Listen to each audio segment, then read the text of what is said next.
1967 പയ്യന്നൂർ മണ്ഡലം രൂപീകരിച്ചതു മുതൽ ഇടതുപക്ഷമല്ലാതെ മറ്റാരും ഇവിടെ നിന്നും വിജയിച്ചിട്ടില്ല.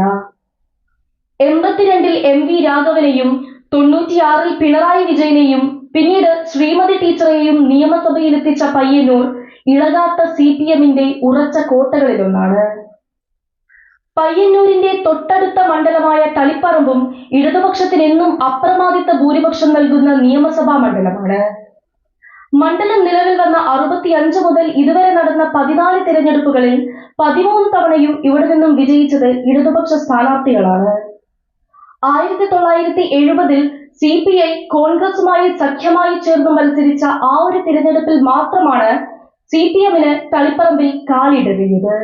ഏത് തരംഗമുണ്ടായാലും തകരാത്ത തളിപ്പറമ്പിൽ ആരെ നിർത്തിയാലും വിജയിക്കുമെന്ന് പാർട്ടി കണക്കുകൂട്ടിയ മറ്റൊരു ഇടതുകോട്ടയാണ് MV രാഘവനും മൂസാൻകുട്ടിയും പാച്ചേനി കുഞ്ഞിരാമനും CKPയും KKNനും ഗോവിന്ദൻ മാഷിനും ജെയിംസ് മാത്യുവിനും വലിയ ഭൂരിപക്ഷം നൽകിയ ചരിത്രം നോക്കിയാൽ അറിയാം തളിപ്പറമ്പിന്റെ ഇടതു പാരമ്പര്യം.